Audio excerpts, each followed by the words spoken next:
마태복음 19장 13절에서 22절 두 번째 본문입니다. 오늘 우리가 먼저 16절부터 보겠지만은 13절 시작에 그때로 시작이 되어서 이 이혼의 주제, 어린아이의 주제를 통해서 계속 이어지는 천국의 주제가 계속된다 하는 것을 눈치챌 수 있죠. 본문의 제목을 천국의 나 자신과 내 삶이 피어나는 길, 천국의 나, 천국의 내 삶이 회복되고 피어나는 길, 그렇게 잡았습니다. 구원받으면, 거듭나면 나는 왜 이 자리에 이 모습으로 있는지를 알게 됩니다. 알게 되면 자유해지죠. 더 이상 남보다 잘나야 되겠다든지 이 현상의 그 비교적 상황에서 내가 뭐 성공해야 된다, 출세해야 된다, 그런 것은 아무런 값어치가 없죠. 사도 바울의 고백대로 배설물일 뿐이죠. 왜 나는 역사의 이 자리에 이 모습으로 있는지, 내가 가야 될 숭고한 길이 있습니다. 그 길은 내가 가지 않으면 이 영원의 역사에서 완전히 상실되는 것입니다. 어떤 것과도 비교될 수 없는 숭고한 가치를 가진 것이죠. 오늘 우리는 그것을 만나겠습니다. 먼저 거꾸로 16절에서 22절을 먼저 봅니다. 종교인의 자부심과 그 에고의 거짓에서 깨어나기, 최고의 종교인, 그렇게 잡았습니다. 이미 산상수훈에서 너희의 의가 바리새인과 서기관보다 더 낫지 아니하면 하나님 나라에 들어갈 수 없다, 그렇게 되어 있죠. 그러니까 종교인으로서 최고일지라도 그것은 하나님 나라를 유업으로 받을 수는 없습니다. 그것이 이 본문의 핵심이에요. 16절, 그리고 보라, and behold라고 시작합니다. 그러니까 어린아이의 기사가 딱 끝났으니까 and behold, 그러니까 어린아이와 대조되는 어떤 이미지가 나타난다는 것이죠. 그래서 어떤 사람이, 마가복음에는 한 사람이, 누가복음에서는 관리라고 나와 있습니다. 주께 와서 이르되, 마가복음에서는 달려와서 꿇어 앉았다고 되어 있습니다. 근데 이 사람은 와서 이르되 그렇게 되어 있으니까 굉장히 마태는 이 종교인의 자부심을 강조하고 있습니다. 아주 당당함, 부정적인 건 아니에요. 그 당당함이 부정적이다 그런 말은 아니에요. 이분은 정말로 종교적으로는 훌륭한 삶을 산 사람이에요. 그래서 아주 당당합니다. 선생님이여, 마가복음과 누가복음에서는 선한 선생님이여 그렇게 되어 있습니다. 그리고 그 선한이 뒤로 가서 내가 무슨 선한 일을 하여야 영생을 얻으리까? 그러니까 예수님은 선생님이여 부르고 자기가 선한 일을 할 수 있다는 것입니다. 자기가 선한 일을 하겠다는 것입니다. 마가복음과 누가복음에서는 무엇을 하여야 이렇게 나오고 있습니다. 그러니까 마태복음은 두말할 것도 없이 이 사람의 굉장한 자부심, 선한 일을 할 수 있는 그 자부심을 볼 수 있습니다. 영생을 얻으리까 해서 아이오니아스, 조회, 아이오니아스는 영원하다는 것이고 조회는 생명이라는 뜻이에요. 그래서 아이오니아스는 총 71회가 써져 있고 조회는 134회가 써져 있는데 똑같은 의미예요. 때로는 강조를 위해서 아이오니아스를 붙임으로 영생이라는 걸 강조하기도 하지만 성경의 생명은 영원해요. 성경의 생명은 영원한 생명이에요. 그래서 아이오니아스 조회가 18장 8절에도 나와요. 그런데 18장 9절에서는 그냥 또 조회로 나와요. 그러니까 그 8절이 손과 발을 찍어버리고라도 영생에 들어가는 것이 낫다, 그것인데 9절에서는 눈을 빼버리고도 그냥 조회, 영생에 똑같은 의미인데 강조를 위해서 아이오니아스를 붙인다는 걸 볼 수 있어요. 19장 29절에도 내 이름을 위해서 그렇게 하고 17절에서는 그냥 조회가 나와요. 25장에 가서도 그 왼편과 오른편에 있는 사람들을 가르죠. 그리고 의인들은 영생애, 그 악인들은 영벌에, 그럴 때 역시 아이오니아스 조회가 나오는 것이죠. 7장 14절 그 산상수훈의 결론 부분에서는 그냥 조회로 나타나 있습니다. 그래서 조회와 아이오니아스 조회는 거의 같은 의미다. 똑같이 그냥 읽으면 되는 것이고요. 여기서 하나 볼 것은 생명이든 저주든 영원하다 하는 것이에요. 생명은 하나님과 하나가 된 거죠. 그렇죠? 이 꽃이 뿌리에서 잘려지면 잠깐 살아있지만 이건 죽는 거죠. 예. 그러니까 하나 되어 있으면, 원천에 하나로 연결되어 있으면 그 생명이죠. 생명도 영원하고, 사탄과 하나가 되어, 그건 저주죠. 이 뿌리에서 잘린 채로, 현상으로 영원한 거죠. 그러니까 사탄과 하나가 되면 저주, 하나님과 하나가 되면 생명인데 둘 다 영원합니다. 왜요? 현상이 끝날 때, 이 세계가 끝날 때 시간이 끝나요. 시간이 끝나면 어떻게 되죠? 끝이 없죠. 끝이라는 건 시작이 있을 때 끝이 있는 것이죠. 그러므로 이 땅에 살아있는 동안에 내가 하나님과 하나인가, 아니면 세상과 하나인가, 이 사탄이 다스리는 세상과 하나인가 하는 것을 우리가 결정짓는 것이에요. 그런데 여기에서 주의해야 될 것은 생각이 아니라 몸입니다. 종교인들은 생각으로는 하나님과 하나라고 생각을 하죠. 그런데 실제로 삶은 세상과 하나로 살고 있죠. 오늘 본문에서 그것이 이렇게 딱 갈라져 나뉘어지는 것을 이제 보게 됩니다. 그래서 종교 생활은 생각으로 계속 했기 때문에 참 생각을 벗어나서 사는 것이 어렵습니다. 우리 말씀 살기를 지금 하고 있는데 힘드시죠? 안 되잖아요. 하루에 작은 것 한 번 하는 것도 안 되시는 걸 보시죠? 만나시죠? 그걸 살려고 해봐야 만나는 것입니다. 예. 생각의 사람들은 또 그럴 거예요. 살면 되는 거지, 그걸 산 걸 또 뭐 나누나, 이렇게. 생각의 왕국에서 자기가 황제니까 자기 마음대로 하고 계시겠죠? 17절, 예수께서 이르시되 어찌하여 선한 일을 내게 묻느냐? 마가복음, 누가복음에서는 어찌하여 나를 선하다고 하느냐? 이렇게 되어 있거든요.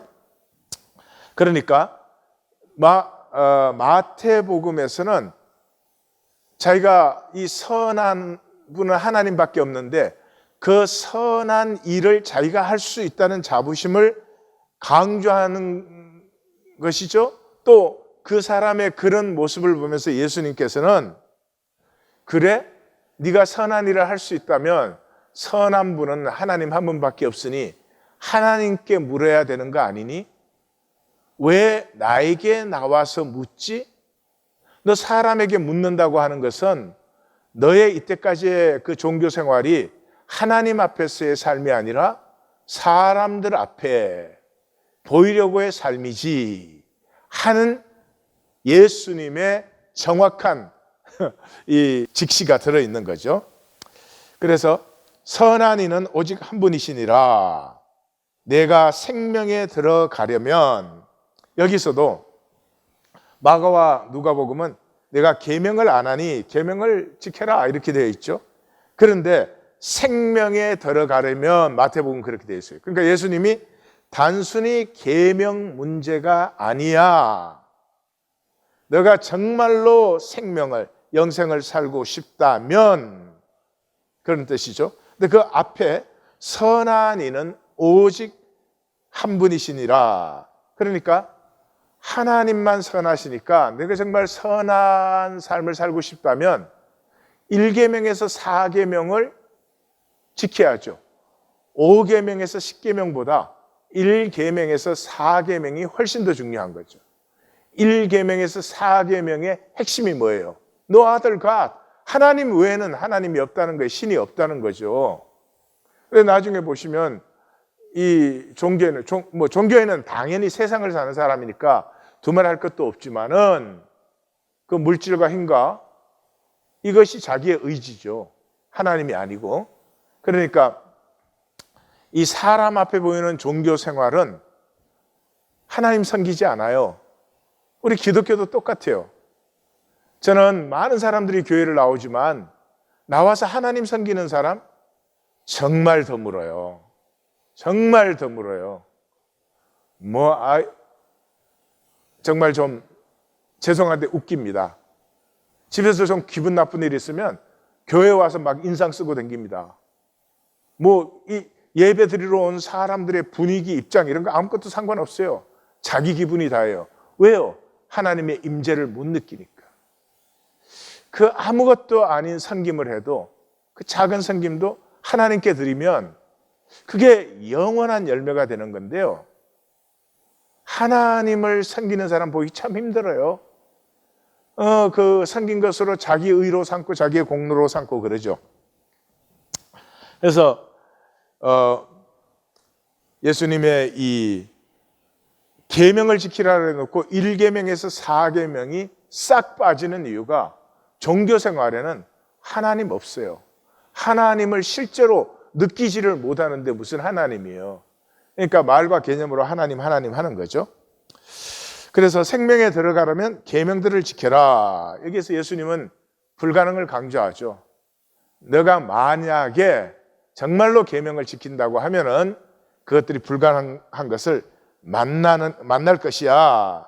그래서 사도 바울은 고린도후서 3장 6절에서 율법의 조문은 죽이는 것이요 영은 살리는, 글자로 말하고 하는 거 그건 누가 못하겠어요. 그러나 진정으로 그 글자의 그 본질을 살아내는 것, 그것은 육체를 가진 인간이, 사탄이 다스리는 세상 속에서는 불가능하죠. 그런데 이 청년이 이르되 어느 계명이오니까 그렇게 합니다. 그러니까 여기서도 역시 자신감을 보여주고 있죠. 불가능성을 알지 못해요. 마태복음은 5장, 1장에서 4장은 서론이고 본론이 5장에서 시작되잖아요. 본론이 산상수훈이잖아요. 그러니까 마태복음을 이제 우리가 여기까지 와서 보니까 마태복음은 산상수훈의 적용이에요. 전부가 그 뿌리가 산상수훈이에요. 근데 그 산상수훈을 5장으로 시작되죠. 근데 5장의 주제가 뭡니까?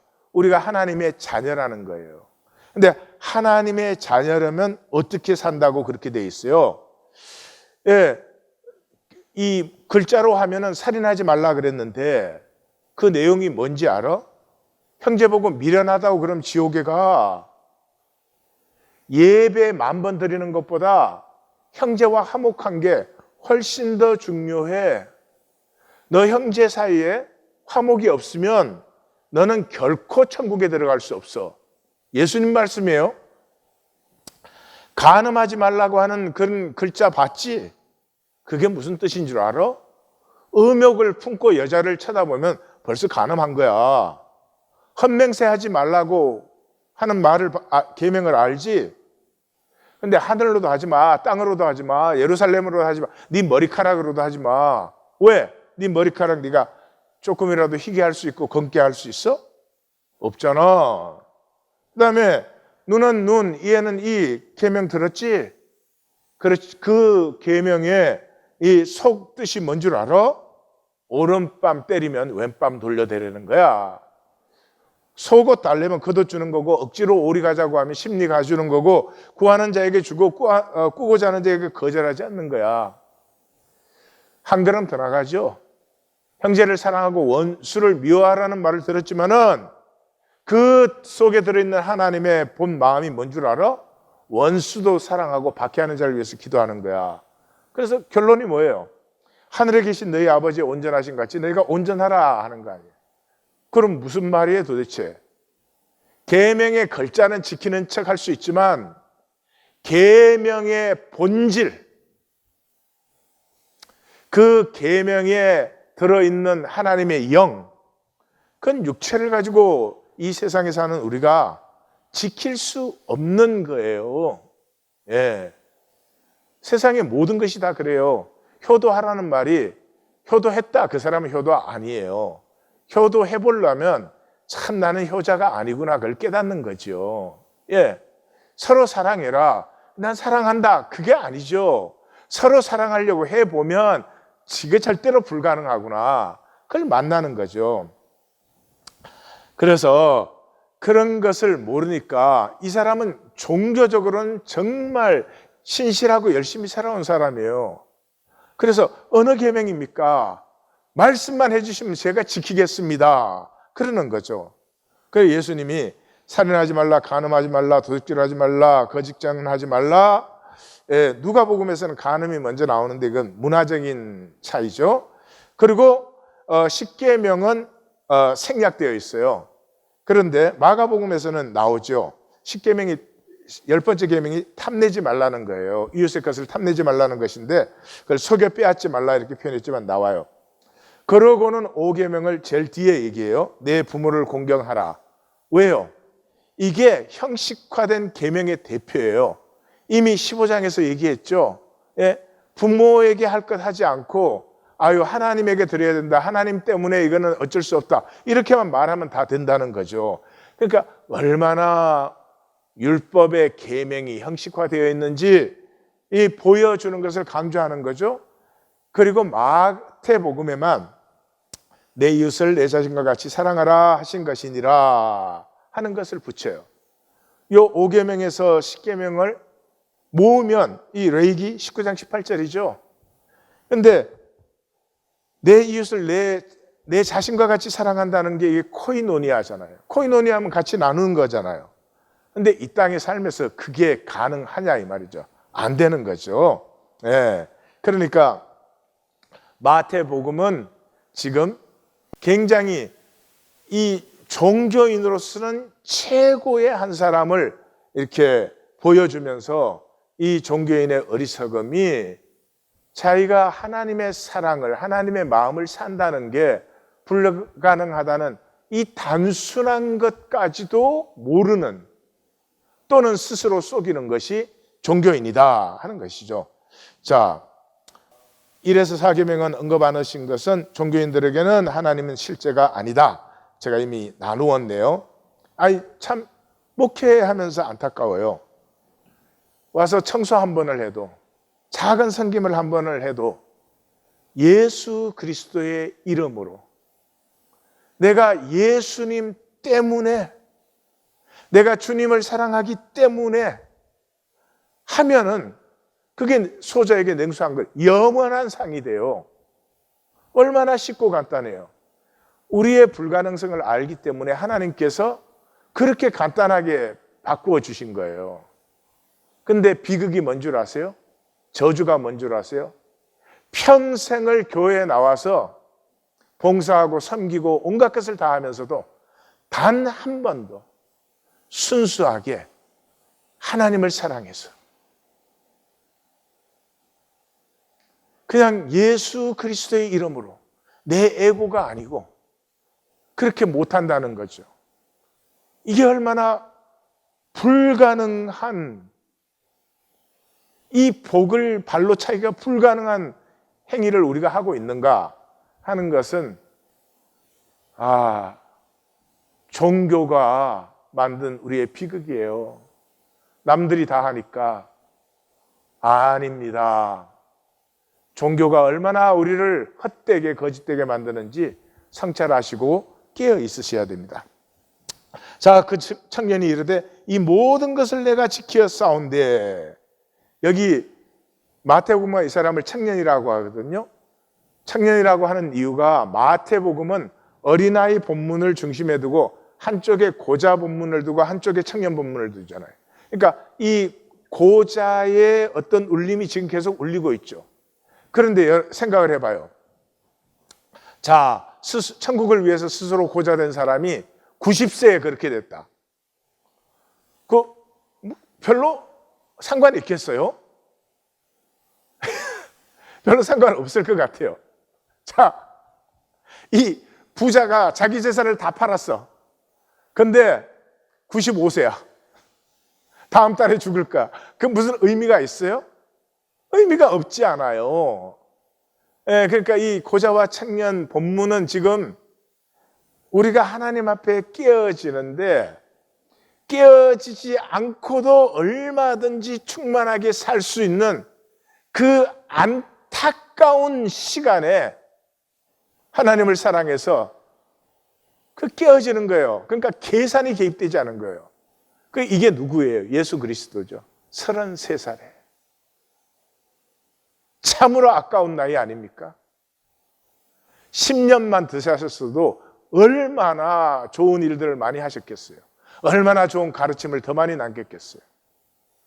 그래서 마태복음만 청년이라고 하는 것 속에는 이 고자와의 본문과 비교하면서 그 안타까움, 정말로 하나님을 사랑하는 사람은 무엇을 생각해도 그렇게 깨어질 수 없는 시간에 조차 하나님을 사랑해서 깨어지는 그것이 들어있죠. 이 모든 것을 내가 지켜 싸운데, again, 마가복음 누가복음 어려서부터 다 지켰습니다. 그렇게 해서 그냥 자연스럽게 그 모태신앙생활 한 것을 얘기하고 있는데, 마태는 이 모든 것을 내가 지켰습니다 해서 자부심을 강조하고 있고, 아직도 무엇이 부족하나이가. 여기에 종교 현상성, 그렇죠? 무언가 더 해야 될 것 같은, 무언가는 더 이루어야 될 것 같은 게 있었기 때문에 예수님께 나왔겠죠. 그래서 이 현상은 아무리 해도 현상은 완전해지지 못하잖아요. 그러니까 참 이 목마름이 들어있죠. 예수께서 이르시되 21절, 마가복음은 그를 보시고 사랑하사. 예수님께서 정말 사랑으로 이 사람을 보셨을 거예요. 그리고 중심으로 너가 정말 버리고 올 수 있다면 너는 너가 어떤 모든 것을 영원히 얻고 누리는 것이다. 그렇게 할 수 있으면 좋겠다. 이게 그 마음이 간절하셨을 거예요. 그래서 마태복음에는 내가 온전하고자 할진대, 온전이란 말이 나오잖아요. 사실은 이 본문 읽기를 할 때 여기가 키예요. 이 온전 탁 만나면 5장의 청결론, 하늘에 계신 내 아버지께서 온전하신 것 같이 너희도 온전하라. 5장 48절이 그냥 딱 만나져야 돼요. 그렇지. 그렇게 온전하려고 하면 5장 후반부가 전부 뭐예요? 무슨 살인하지 말라, 간음하지 말라, 그런 게 계명 지키는 정도. 난 그런 짓 안 했다는 정도가 아니라 너 존재의 본질 속에 무엇이 있었느냐, 이게 정말 불가능하다 이거죠. 열왕기상 11장 4절에 보면 솔로몬의 나이가 많을 때에 그랬어요. 그의 여인들이 그의 마음을 돌려 다른 신들을 따르게 하였으므로 제가 고기를 가로를 딱 쳤어요. 번역을 이렇게 하면 정말 헷갈려 버립니다. 그러면 이대로 읽으면 솔로몬의 나이가 많았을 때 여인들이 솔로몬의 마음을 바꾼 것처럼 읽어지잖아요. 근데 늙어서 여인들이 별로 영향력이 없었을 것 같기도 하지만 언제 솔로몬의 마음이 바뀌었어요? 젊었을 때 그 수많은 여자들을 두고 젊었을 때 얘기예요. 지금 성경이 적는 것은 솔로몬의 마음이 늙었을 때 바뀌었다는 것이 아니고 젊었을 때 그 여인들 때문에 마음이 바뀌었는데, 솔로몬의 나이가 많았을 때 왕의 마음이 그 아버지 다윗의 마음과 같이 아니하더라는 거죠. 그러면서 그의 하나님 여호와 앞에서 온전하지 못하였으니, 여기 똑같은 단어가 나오는 거죠. 그러니까 다윗의 마음은 온전했다는 거예요. 근데 다윗의 마음이 온전했다는 게 다윗이 죄 안 지었습니까? 다윗이 온갖 죄를 지은 사람이에요. 심지어 시글락 망명 시절에는 자기가 살아남으려고 그 자기가 침략하는 그 아말렉이나 이런 고을에는 어린아이까지 다 죽였어요. 살아남으면 정거가 남으니까. 그런 사람이에요. 남의 재산 빼앗고 남의 아내 빼앗고 그랬잖아요. 근데 뭐가 온전해요? 그러니까 여기가 나이가 많을 때예요. 나이가 많을 때에 다윗의 특징은 회개예요. 회개. 우리는 회개 그러면 죄 짓고 회개하는 걸 자꾸 얘기하는데, 죄 짓고 다 후회하죠. 성경의 회개는 그런 게 아닙니다. 삶의 후반전의 돌이킴이에요. 다시 말씀드려요. 삶의 후반전의 돌이킴이에요. 삶의 전반전은 누구든지 에고로 살게 돼 있어요. 삶의 전반전에 에고로 안 살면 그것도 문제예요. 아니 18살짜리가 대학 입시에서 다른 사람들이 좀 합격해야지, 내가 합격하면 누가 떨어지셨냐 그러고 지가 합격 안 해. 그건 뭐라 그래야 돼요? 그거는 난 모르겠어. 그런 인간은 아무도 책임질 수 없어. 18살 때는 열심히 공부해야 되는 거예요. 예? 그렇게 해서 인생의 전반전을 살아보니까 삶의 어느 순간에 만나요. 내가 몽땅 거짓인 것을. 누가 시키지 않았어요. 누가 압력 주지 않았어요. 내가 가짜로 살았어요. 완전 가짜예요. 나 자신에게도 진실되지 않아요. 이때 돌이켜지는 거예요. 이걸 회개라고 해요. 이게 윤리의 문제가 아니에요. 존재의 문제예요. 존재에 내 안에 내가 살아온 어떤 것, 그 모든 것을 내가 성공했다고 할지라도 그 모든 것보다 더 귀한 내 안에 나의 어떤 존재가 있다고요. 하나님 형상이.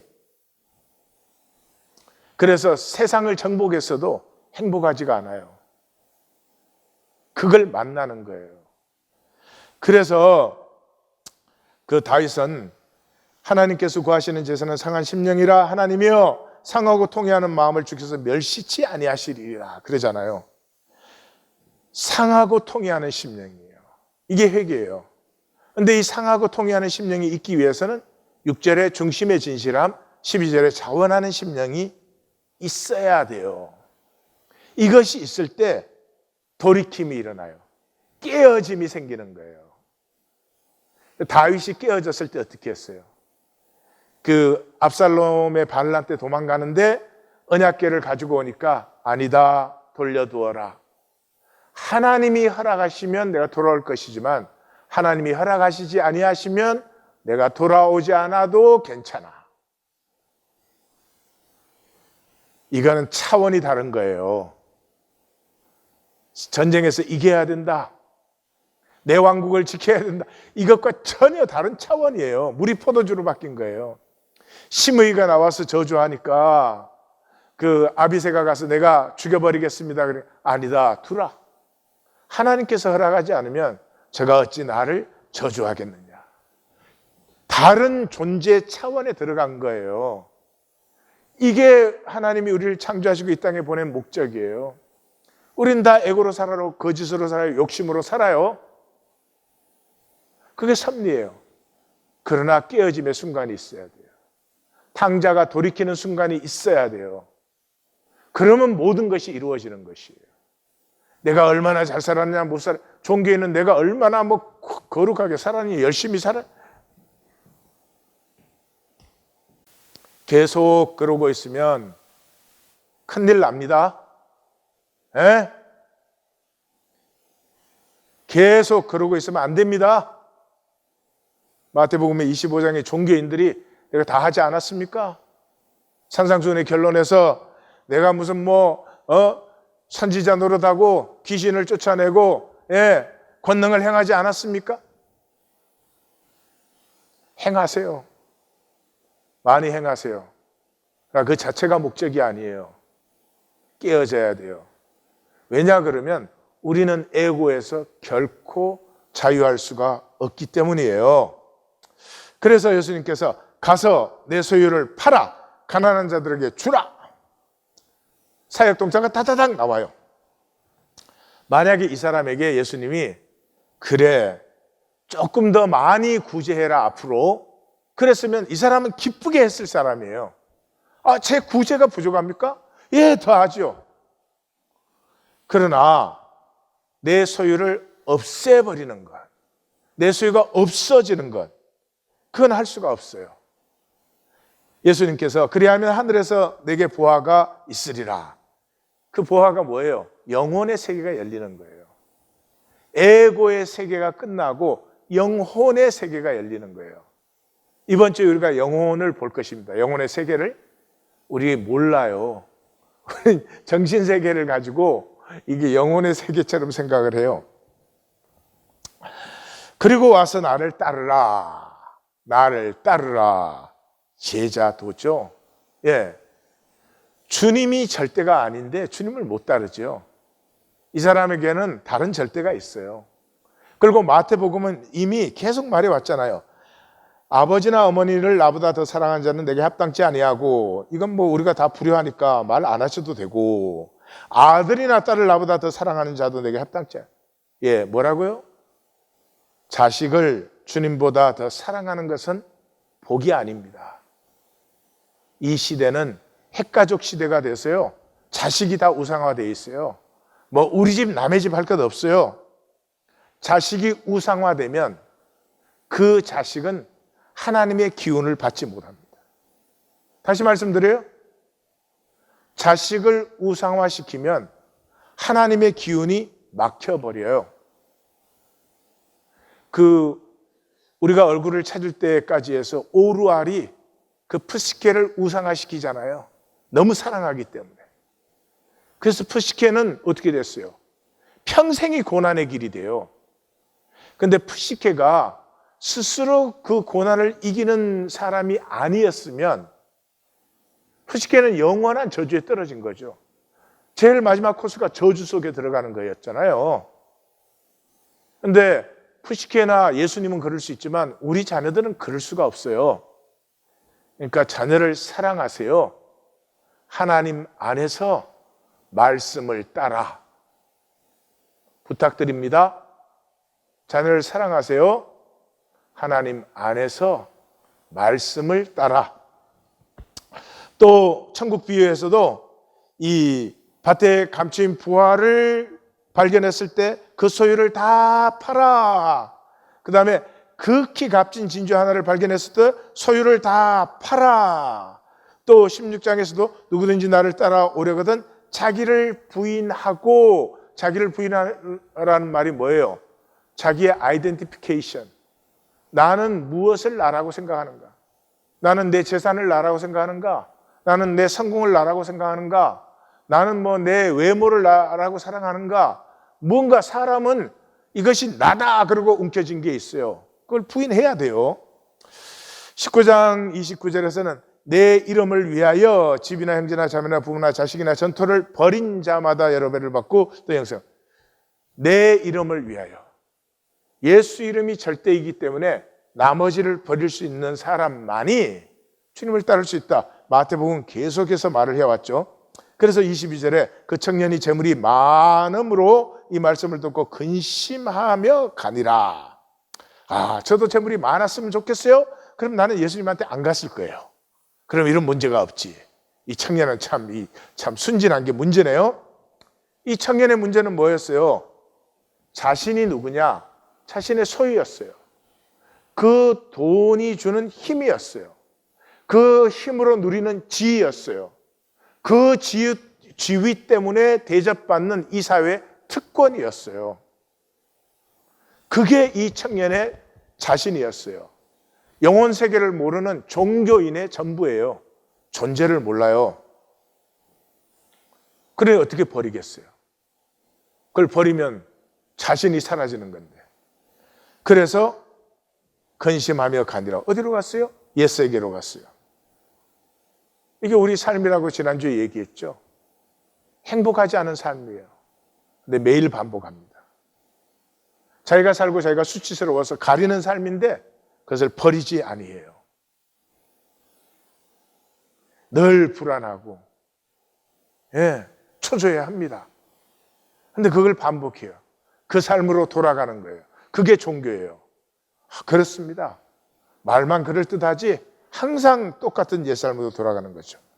자, 여기서 소유를 다 버려야 구원받는다, 그런 의미가 아닙니다. 또는 소유를 다 버려야 제자가 된다, 그런 말이 아니에요. 왜? 27장에 가면 아리마대 부자 요셉이 왔는데 그도 예수의 제자라 그랬죠. 부자예요. 이 청년보다 더 부자였을 거예요, 아마. 근데 예수의 제자예요. 예.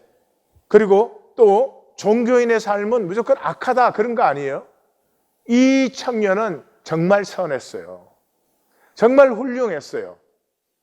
어디에서? 이 현상 세계에서. 그러나 그는 결코 영혼의 세계를 알지 못했어요. 영혼의 세계를 알았더라면 가서 재물 다 팔아서 나눠주고 와 그러면 그래요? 그거 주님이 쓰실 때 있을지도 모르는데 그래도 주님 파시라면 팔죠 그거. 예. 그렇게 자유하죠. 그래서 종교인이 무조건 악하다 그런 말은 절대로 아니고요. 종교인이 된 것도 하나님의 섭리예요. 무엇을 위해서? 깨어짐. 깨어지면 생명의 섭리가 피어나요. 그래서 아까도 얘기 들었지만 삶의 전반부는 에고로 사는 거예요. 그러나 후반부에서는 깨어져야 돼요. 이걸 나이를 딱 나누어서 전반부는 50까지다 40까지다 이런 얘기는 아니에요. 어떤 사람은 전반부가 좀 오래 갈 수도 있어. 79까지. 오래오래 에고로 살고 싶은 사람은 전반전을 길게 하고 후반전을 짧게 하세요. 그러나 우리가 마음대로 하는 거 아니죠. 어떤 사람의 전반부는 굉장히 짧아요. 30 그런 나이에 이 기독교 히스토리를 읽어보면은 그때 이 영혼의 세계를 만난 사람들이 있어요. 특별한 사람들이겠죠. 하여튼 우리 생의 어느 지점에선가는 깨어져야 된다 하는 것이죠. 자, 이 13절에서 15절 이제 앞으로 다시 돌아갑니다. 존재의 모습이 많이 남아있는 게 어린아이예요. 그래서 여기는 기절 해석은 별로 중요하지 않아요. 사람들이 예수께 안수하고 기도해 주심을 바라고 어린아이들을 데리고 오니까 제자들이 꾸짖었어요. 그러니까 예수께서 꾸짖지 말아라. 어린아이들이 오는 것을 용납하고 금하지 말아라. 천국이 이런 사람의 것이니라. 이렇게 했어요. 그러니까 여기서 이제 첫 번째 볼 수 있는 건 여성과 어린아이에 대한 예수님의 관점이에요.